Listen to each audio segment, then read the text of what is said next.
13.3 का first question. तो इसके लिए थ्योरी सिर्फ इतना सा है जो कि याद होगा शायद तुम लोगों को, कि अगर किसी चीज़ का शेप चेंज होता है, जैसे एक स्फीयर को मेल्ट करके सिलेंडर बना रहे हैं, तो दोनों का वॉल्यूम सेम होगा। बस ये लॉजिक यहाँ पर यूज करेंगे। तो फर्स्ट क्वेश्चन है कि a metallic sphere is melted and recast into the shape of a cylinder. इसका रेडियस दे दिया और इसका रेडियस दे दिया, इसका हाइट निकालना है। तो क्वेश्चन क्या होगा, solution I mean volume of cylinder equals to volume of sphere. Cylinder का वॉल्यूम होता है pi, capital are square capital H, और यहाँ 4/3 पाई आर क्यूब होता है। यहाँ पर आर को स्मॉल लिख रहे हैं, पाई और पाई कैंसिल हो गया। सिलेंडर का रेडियस है 6, तो आर का स्क्वायर मतलब 6 × 6। इसका हाइट पता नहीं तो h, यहाँ 4/3, और आर का क्यूब, स्फीयर का रेडियस है 4.2, तो वो ये रहा। अब क्या करना है, क्रॉस मल्टीप्लाई कर देना है। हाइट ऐसे ही रहेगा, ये दोनों 6 डिनोमिनेटर में चला जाएगा।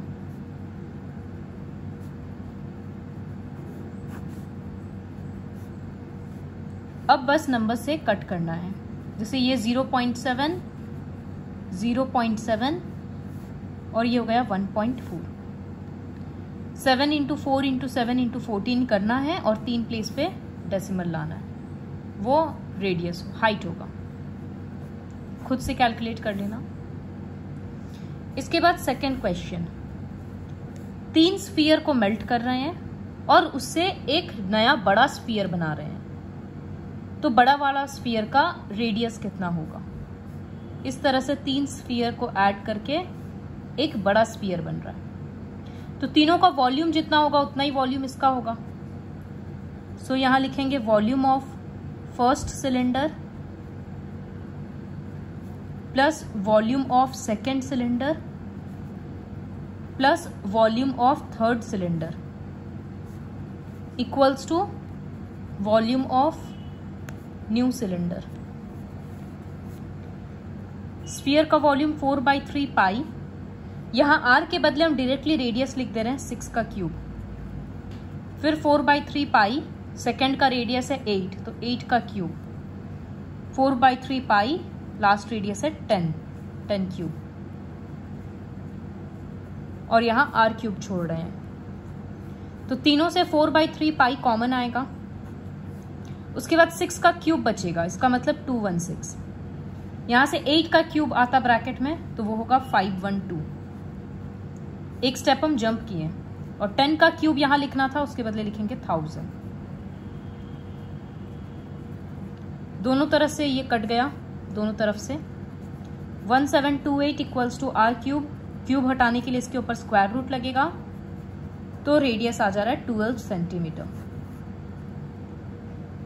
लास्ट में लिख देंगे therefore radius of new sphere is 12 centimetre. Now moving on to the third question. Third question है कि एक वेल डिग किया गया है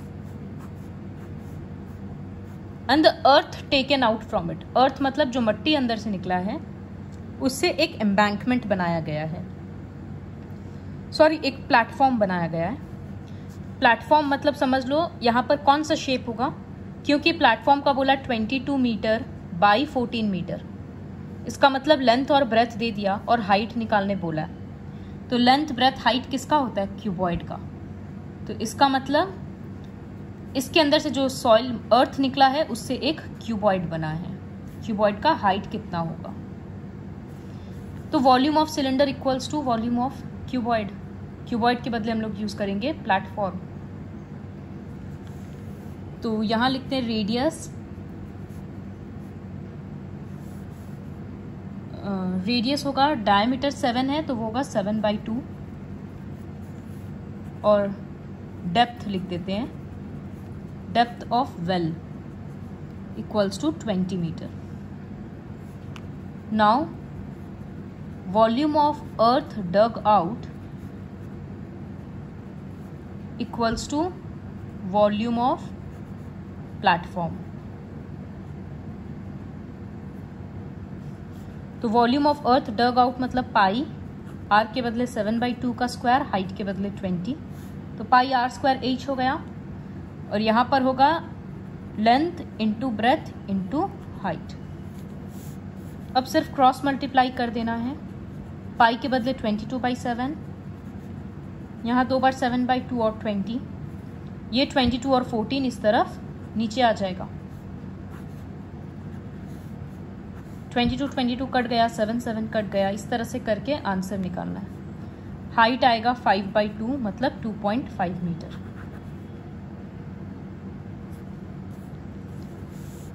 अब जो क्वेश्चन 4 है वो इसी तरह का क्वेश्चन है, लेकिन थोड़ा सा बस डिफरेंट है। जैसे वहां पर भी है कि एक कुआं इस तरह से खोदा गया, उसके बाद एक एम्बैंकमेंट बनाया गया है। तो जैसे हम लोग सबका देखा हुआ होगा कि कुआं के आसपास इस तरह से पूरा वो बाउंड्री जैसा रहता है ना, कुआं का बेसिकली जो दीवार रहता है वही हो गया एम्बैंकमेंट। तो सपोज ये तो जमीन के नीचे भी है, वेल तो बहुत डीप होता है, तो ये अंडरग्राउंड पोर्शन है पूरा। ये जो आसपास का ब्रिक्स से बना हुआ रहता है ये हो गया एम्बैंकमेंट। तो अंदर से जितना मट्टी निकला है उसी का एम्बैंकमेंट बना है। इसका मतलब एम्बैंकमेंट का वॉल्यूम और वेल का वॉल्यूम सेम होगा। तो सबसे पहले हम लोग निकालते हैं volume of earth dug out.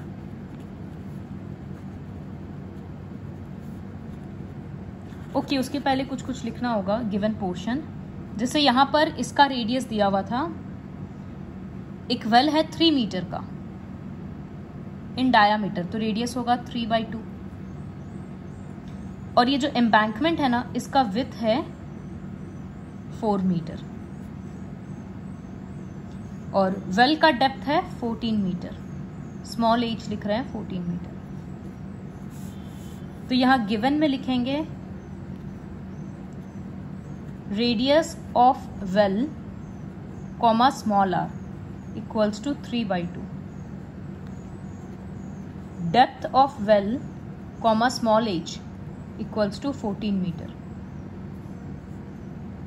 फिर width equals to 4 metre, therefore outer radius ये है 3/2 प्लस 4। एलसीएम लेकर ऐड करेंगे तो 11/2 मीटर आएगा। मतलब ये जो बाहर वाला रेडियस है ये हो जाएगा 11/2 मीटर।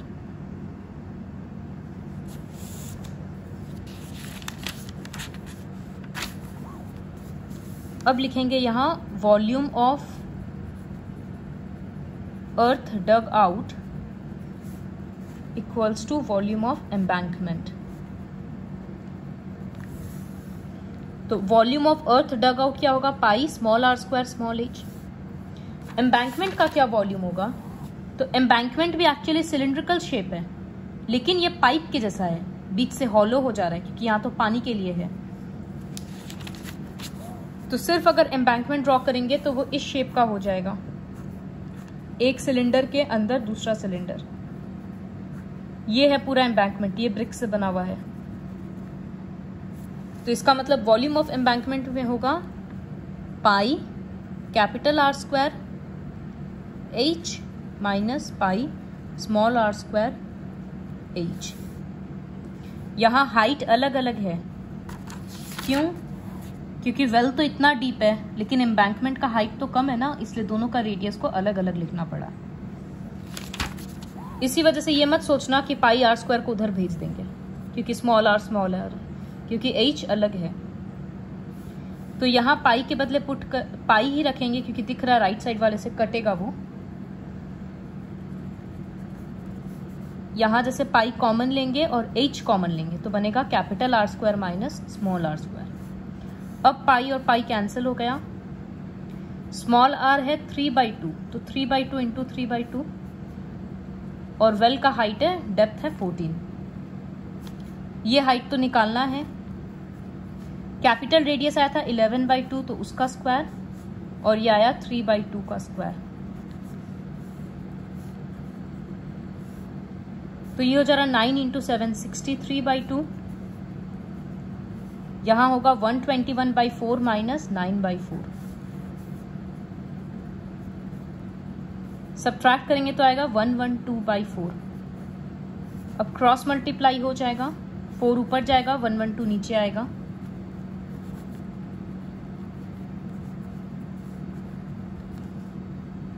दोनों 7 से कट रहा है, 7 9 जा 7 8 जा, तो हाइट आ गया 9/8 मीटर। इसको डेसिमल में भी ला सकते हैं, 1.125 मीटर। इस तरह से करना है, ये बहुत इंपॉर्टेंट क्वेश्चन है। Moving on to the next question, question 5। एक कंटेनर है राइट सर्कुलर सिलेंडर के शेप में, ये आइसक्रीम से भरा हुआ है। अब इससे आइसक्रीम भरना है, तो आइसक्रीम का शेप क्या होगा? एक कोन है और उसके ऊपर इस तरह से हेमिस्फीयर होगा।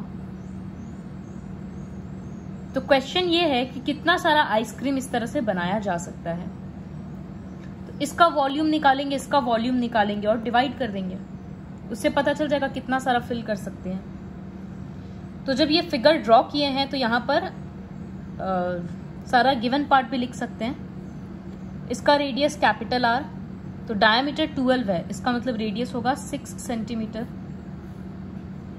और हाइट होगा कैपिटल H 15 सेंटीमीटर। इसका वॉल्यूम निकल जाएगा। कोन के लिए, आइसक्रीम का एक एक कोन के लिए रेडियस, डायमीटर दिया हुआ है 6 सेंटीमीटर, इसका मतलब रेडियस होगा 3 सेंटीमीटर और इसका हाइट दिया हुआ है 12 सेंटीमीटर। तो पहले निकालते हैं टोटल वॉल्यूम ऑफ आइसक्रीम।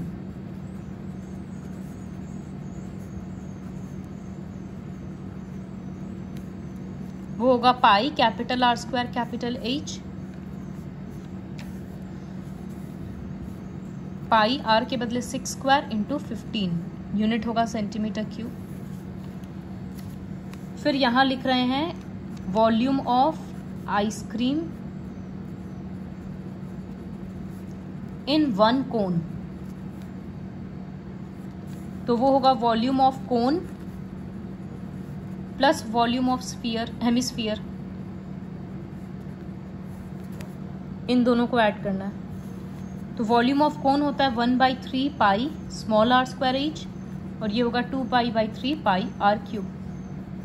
यहां से 1/3 पाई और r स्क्वायर हम लोग कॉमन ले सकते हैं, तो फर्स्ट पार्ट से क्या बचेगा? सिर्फ हाइट, तो h, और सेकेंड पार्ट से ये 2 कॉमन नहीं ली तो 2 बच रहा है, 3 रेडियस से 2 रेडियस कॉमन लिए तो एक r बच रहा है, मतलब 2r। पाई लिख दिए, इसका रेडियस है 3, तो 3 इंटू 3, हाइट है 12 प्लस रेडियस है 3, तो 2 इंटू 3 6, ये कट गया, तो ये हो गया पाई इंटू 3 इंटू 18, मतलब 54 पाई। तो लिखेंगे number of cones that can be filled equals to total volume, ये जो था, तो लिखेंगे total volume of ice cream by volume of ice cream in 1 cone. अब इसका पुट कर रहे हैं पाई इंटू 6 इंटू 6 इंटू 15 और नीचे में 54 पाई। पाई और पाई कैंसिल हो गया, फिर ये नंबर्स कट करते जाएंगे, आंसर 10 आएगा। तो इसका मतलब इस कंटेनर से 10 आइसक्रीम भरा जा सकता है। Next question 6। एक सिल्वर कॉइन है, तो सिल्वर कॉइन का शेप पतला सा सिलेंडर होता है इस तरह से। तो कितना सारा कॉइन इस तरह से मेल्ट करेंगे जिससे एक क्यूबॉइड बनेगा। तो सपोज x कॉइन्स को मेल्ट करेंगे, तो पहले एक सिल्वर कॉइन का वॉल्यूम निकालेंगे, उससे x को मल्टीप्लाई करेंगे, तब वॉल्यूम ऑफ क्यूबॉइड आएगा। तो यहां लिख सकते हैं let the number of coins melted equals to x। अब लिखेंगे volume of 1 coin. Pi r square h. Unit का बहुत ध्यान रखना है, क्यों? क्योंकि क्यूबॉइड के लिए डायमेंशन सेंटीमीटर है और यहाँ डायामीटर सेंटीमीटर में, लेकिन थिकनेस मिलीमीटर में है। तो पाई को एक बार ऐसे ही रख रहे हैं, रेडियस के बदले 1.75/2 का स्क्वायर, और हाइट है 2 मिलीमीटर। मिलीमीटर को सेंटीमीटर में करेंगे तो डिवाइडेड बाई 10, मतलब 0.2 सेंटीमीटर। तो यहाँ हम हाइट के बदले डायरेक्टली लिख रहे हैं 0.2 और यूनिट होगा सेंटीमीटर क्यूब। अभी कट मत कर देना इसको। अब according to problem, x into volume of 1 coin equals to volume of cuboid. तो x इंटू पाई मतलब 22/7, फिर ये 2 बार लिखेंगे 1.75 1.75 और 0.2। ये हो गया। इधर में L into B into H मतलब 5.5 इंटू 10 इंटू 3.5। फिर क्रॉस मल्टीप्लाई करेंगे, x इधर रहेगा, बाकी सारा नंबर उधर। तो पहले 5.5, 10 और 3.5 लिख दिए। नीचे में 7, 2 और 2 है, वो ऊपर चला जाएगा। उसके बाद ये 22 और ये सब नंबर नीचे आएगा।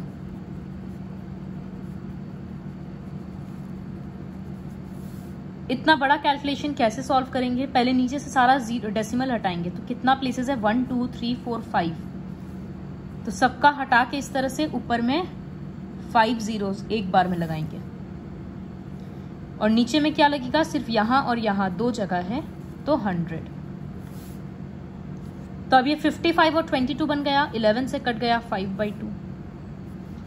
ये 2 और 2 कट गया, इधर 2 और 2 कट गया, एक 0 के साथ इस तरह से कट गया। बहुत सारा कट गया तो एक बार रिमेनिंग नंबर्स लिखते हैं। 5 इधर से, यहां से 35 और 7 और 1 के साथ 4 zeros है। नीचे में 175 2 बार। अब इसको खुद से सॉल्व करो और x का आंसर निकालो। इसके बाद नेक्स्ट क्वेश्चन, वो बहुत इजी है। 7th क्वेश्चन ये है कि एक सिलिंड्रिकल बकेट है, हाइट रेडियस दे दिया, पूरा सैंड से भरा हुआ है। उस बकेट को ग्राउंड में उल्टा करके खाली कर दिया गया, तो एक पहाड़ के जैसा बन जाता है ना अगर कोई भी चीज खाली करते हैं। तो एक कोनिकल हीप बन गया सैंड का।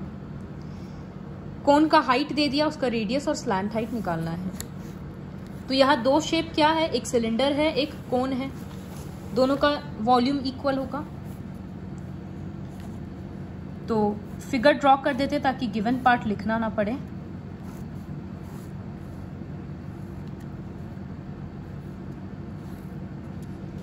सिलेंडर का दोनों चीज को हम कैपिटल ले रहे हैं।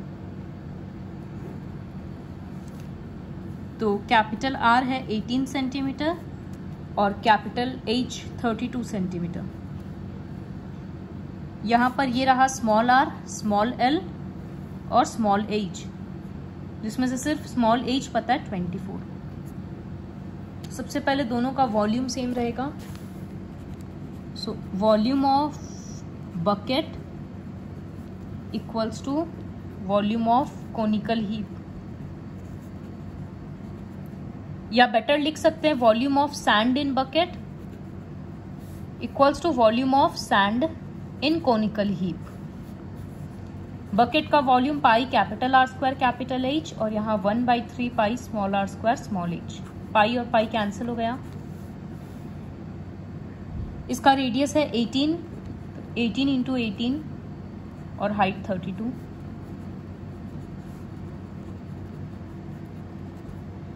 R स्क्वायर एक तरफ रहेगा, बाकी नंबर क्रॉस मल्टीप्लाई होगा। तो 3 ऊपर चला जाएगा और 24 नीचे आ जाएगा।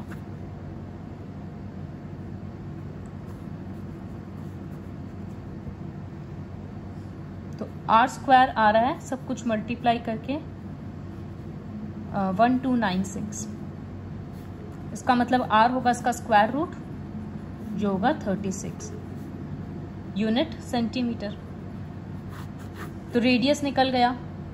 अब स्लैंट हाइट निकालना है, तो L equals to root over of R square plus H square. R square मतलब 36 का स्क्वायर, हाइट 24 का स्क्वायर।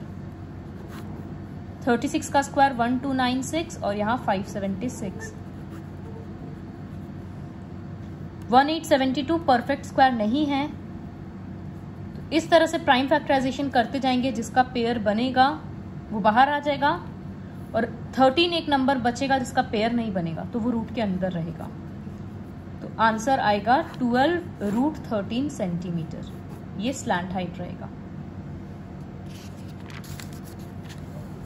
क्वेश्चन 8 और 9 जो करेंगे वो बहुत इंपॉर्टेंट है। वाटर इन अ कैनल, तो कैनल मतलब क्यूबॉइड शेप इमेजिन कर लो। वो कैनल में वाटर है, फ्लो कर रहा है, जिसका विड्थ है, विड्थ मतलब चौड़ाई 6 मीटर, डेप्थ है 1.5 मीटर। इस तरह से एक कैनल है। पानी जिस स्पीड से बह रहा है तो उसको हम लोग लेंथ के तौर पे कंसिडर करेंगे। Speed equals to 10 kilometre per hour, लेकिन बाकी यूनिट्स क्या है मीटर में, तो किलोमीटर को मीटर में करेंगे तो 10 के साथ 1000 मल्टीप्लाई होगा, 3 0 ऐड हो गया, तो 10,000 मीटर पर आवर ये स्पीड रख रहे हैं। तो इसका मतलब पर आवर मतलब 1 घंटा में। तो अगर 1 घंटा में पानी इस स्पीड से बह रहा है तो वॉल्यूम कितना है पानी का, तो लिखेंगे volume of water flowing through canal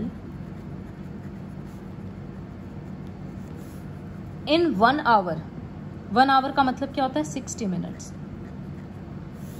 तो शेप तो क्यूबॉइड है तो LBH होगा, लेंथ मतलब 10,000 और 6 और 1.5 एक बार ऐसे ही छोड़ दिए, यूनिट होगा मीटर क्यूब। तो इसका मतलब इस कैनल से 1 घंटा में 60 मिनट्स में इतना पानी बह रहा है। तो ये कैनल से पानी कितना देर के लिए लिया जा रहा है, 30 मिनट्स के लिए। तो बोला जा रहा है कि अगर ये पानी 30 मिनट्स तक बह रहा है तो कितना एरिया ऑफ फील्ड को ये इरिगेट करेगा। If 8 centimetre of standing water is needed, मतलब पूरे फील्ड में 8 सेंटीमीटर मतलब ऑलमोस्ट इतना पानी हमको स्टैंडिंग चाहिए, मतलब पूरे फील्ड में इतना पानी होना चाहिए हाइट के तौर पे। तो अगर 8 सेंटीमीटर हाइट है और ये एरिया है तो ये क्या शेप बन गया, क्यूबॉइड, LB और ये हाइट है। तो इसका मतलब अभी हम लोग ये निकालें कि 60 मिनट्स में कितना पानी जा रहा है, फिर हम लोग ये निकालेंगे कि 30 मिनट्स में कितना पानी बह रहा है, वही volume of water in field होगा। तो volume of water flowing through canal in 60 minutes इतना हुआ। अब volume of water flowing through canal in 1 minute, 1 निकालने के लिए 60 डिवाइड हो जाएगा,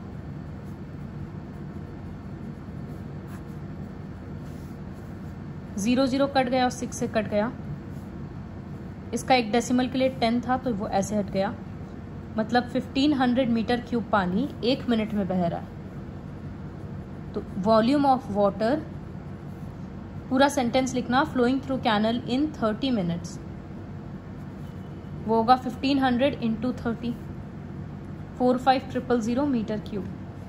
इतना पानी बह रहा है 30 मिनट में। Let the area of field irrigated be A। तो अकॉर्डिंग टू प्रॉब्लम 30 मिनट में जितना पानी फ्लो हुआ मतलब 45,000 equals to area into height, क्योंकि एरिया में लेंथ ब्रेथ हो गया तो लेंथ ब्रेथ और हाइट, तो area into height. Height 8 centimetre है, उसको मीटर में करने के लिए बाई 100 कर दिए, तो अब 100 ऊपर जाएगा और 8 नीचे आएगा। यहां से कट के आंसर आएगा 562500 मीटर स्क्वायर। बड़ा यूनिट है तो एरिया के लिए यूज होता है हेक्टेयर, तो 1 hectare equals to 10,000 metre square. तो इसका मतलब इसको हेक्टेयर में करने के लिए 10,000 से डिवाइड कर देंगे।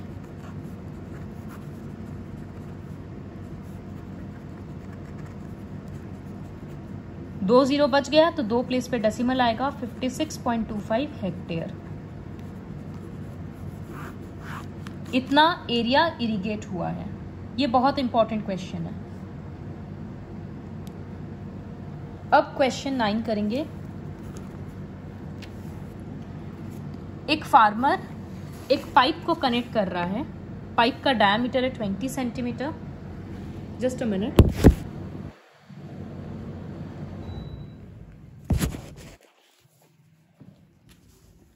पाइप का डायमीटर दे दिया 20 सेंटीमीटर। वो पाइप एक टैंक को फिल कर रहा है, सिलेंड्रिकल टैंक को। तो बोला गया है कि टैंक को भरने में कितना टाइम लगेगा। पानी की स्पीड से बह रहा है वो दे दिया। तो लास्ट क्वेश्चन के जैसे ही पहले हम लोग ये देखेंगे कि 1 मिनट में कितना पानी बह रहा है। उसके बाद देखेंगे कि टैंक का टोटल वॉल्यूम कितना है, फिर दोनों को डिवाइड कर देंगे। तो पाइप का शेप, पाइप से पानी निकल रहा है ना, तो इस बार पाइप का शेप क्या होगा, सिलेंडर। जैसे हम लोग कैनल के लिए वॉल्यूम, जब पानी कैनल में था, कैनल से बह रहा था, तब हम लोग वॉल्यूम निकालने के लिए LBH किए थे। लेकिन अभी पानी किससे फ्लो हो रहा है, पाइप के थ्रू। तो अभी इसका वॉल्यूम निकालने के लिए हम लोग पाई r²h यूज करेंगे। तो यहां लिख रहे हैं रेडियस ऑफ पाइप, ये होगा 20/2 10 सेंटीमीटर। लेकिन इसको मीटर में कन्वर्ट करेंगे तो 10/100 मीटर, इसका मतलब 1/10 मीटर। ये रेडियस है। और स्पीड इक्वल्स टू दे दिया 3 किलोमीटर पर आवर। तो 3 किलोमीटर को मीटर में करेंगे तो 3000 मीटर पर आवर, इस तरह से हो गया। तो अब लिखेंगे volume of water flowing through pipe in 1 hour. 1 hour का मतलब in 60 minutes equals to pi r²। तो r के बदले 1/10 का स्क्वायर, और हाइट के बदले 3000। यूनिट होगा मीटर क्यूब। फिर लिखेंगे volume of water flowing through pipe in 1 minute. ये पूरा खुद से लिख लेना। In 1 minute equals to pi 1/10 का स्क्वायर के बदले हम 1/100 कर दिए, और यहाँ 3000/60 डिवाइड हो जाएगा। इस तरह से जीरोस के साथ कट जा रहा है, और ये 2। तो आंसर कितना आया, पाई/2 मीटर क्यूब। मतलब 1 मिनट में इतना वॉल्यूम फ्लो किया है। अब ये देखना है कि भरना कितना है टोटल। तो वॉल्यूम ऑफ टैंक, टैंक का क्या शेप है, सिलेंड्रिकल टैंक है। तो इसका वॉल्यूम भी होगा पाई R² H। पाई रख रहे हैं। टैंक का डायमीटर है 10, तो रेडियस होगा 5, और हाइट है 2। 5² 25, 25 × 2 50 पाई। तो time taken to fill the tank equals to volume of tank by volume of water flowing in 1 minute. Tank का वॉल्यूम 50 पाई, और नीचे में आएगा पाई/2। ये पाई/2 जब ऊपर आएगा तो रेसिप्रोकल हो जाएगा, 2 ऊपर चला जाएगा। तो ये आ गया 50 × 2 100 मिनट्स। तो मतलब टैंक भरने में 100 मिनट लगेगा। लास्ट का 2 क्वेश्चन इंपॉर्टेंट है। अगर नहीं समझ में आए तो लिखने के बाद वीडियो रिवाइंड करके एक बार दोबारा देखना।